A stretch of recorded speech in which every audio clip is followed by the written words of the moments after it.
Greetings, fellow classic TV fans. Did you know that it was initially reported that they added the character of Chekhov in the second season of Star Trek to fully diversify the Enterprise crew? Well, Gene Roddenberry later admitted that Chekhov was just a strategy to lure in more teenage viewers. And that strategy's name was Pavel Chekhov. Played by actor Walter Koenig, Chekhov's character was modeled off another popular TV character of the time. Well, TV character, heartthrob, singer, monkey Davy Jones. They even had Walter wear a wig initially to enhance the hippie hairdo. But in actuality, at age 30, Walter's hair was already receding, and that was the reason for the wig. Eventually, once his hair grew out long enough, they let him lose the wig and just did a comb over. So what began as a ploy to attract a younger audience resulted in a new, permanent cast member, the beloved navigator, Ensign Pavel Chekhov.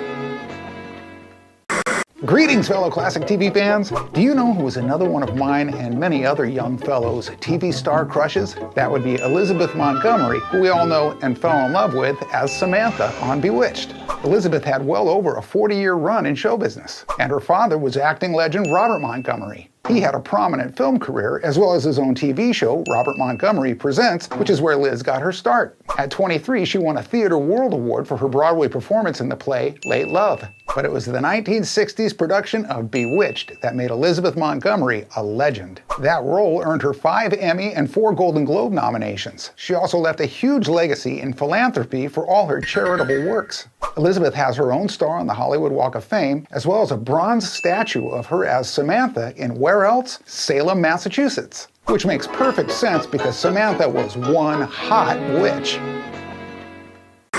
Greetings, fellow classic TV fans. Did you know that sprinkled around America there's bronze commemorative statues of some of the classic TV icons? And one such sculpture stood out notoriously. But first, let's go over a few of the other ones. In Raleigh, North Carolina, there's one of Andy Griffith and Ron Howard. There's Liz Montgomery in Salem, Massachusetts, and Mary Tyler Moore in Minneapolis. I guess she made it after all. There's one of Jackie Gleason in New York City and James Garner as Maverick in Oklahoma. And also Leonard Nimoy in Alberta, Canada. And most of these look pretty darn good. But then there's Scary Lucy. Unveiled in her hometown of Celeron, New York, this one caused an uproar. Some said it was so bad it made Lucy look like a zombie. Well, due to the public outcry, it was replaced in 2012, and the original artist donated his tools and called it quits. But due to all the bad press, Scary Lucy had her day. Greetings, fellow classic TV fans. Did you know that Robert Conrad almost got the role of Anthony Nelson on I Dream of Jeannie? But fortunately for us, he got the part of James West on The Wild Wild West. And they were also considering The Wild West West. I wonder if they thought of how the West was wild. Well, eventually they settled with The Wild Wild West, and the sci-fi western was off and running. And the successful show ran from 1965 to 1969. But of course, because it was successful, they had to do a big screen remake. This movie, starring Will Smith and Kevin Kline, was trashed by the critics. Will Smith is on record for regretting it, but Robert Conrad protested the making of the film from the beginning. Of course, the movie went on to win 5 Razzie Awards, which of course are given out to the worst films of the year. And just to drive his point home, Robert Conrad attended the Razzies and accepted the awards. Greetings, fellow classic TV fans. Did you know that the playwright, director, and TV producer Ivan Torres left a huge legacy on classic TV?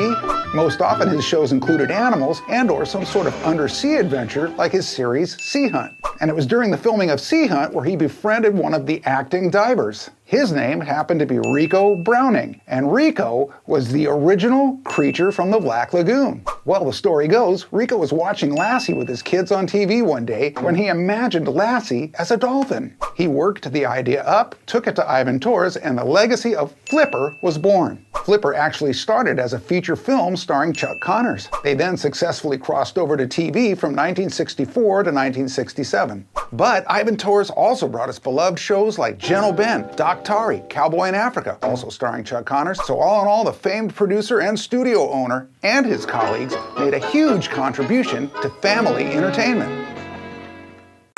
Greetings, fellow classic TV fans. Did you know that Gilligan's Island got killed off in a cloud of gunsmoke? As in Gunsmoke, the popular Western TV show. This was a perfect example of how important a day and time slot is to a TV show. In 1967, the highly successful Gunsmoke was in danger of being canceled. It had fallen out of the top 30 while in its longtime Saturday night time slot. Well, the castaways didn't stand much of a chance once CBS's president William Paley, who was a Gunsmoke fan, decided to move the show into Gilligan's Monday night spot. They never even let him get rescued, although I bet Marshall Dillon could have fixed the boat. Well, this shuffle worked perfectly for Gunsmoke as it rose all the way back up to number 4 in the ratings. And of course, this just drives home the point of how important a day and a time slot is for a TV show. And fortunately for us, Gilligan's Island and Gunsmoke both survive to this day in reruns.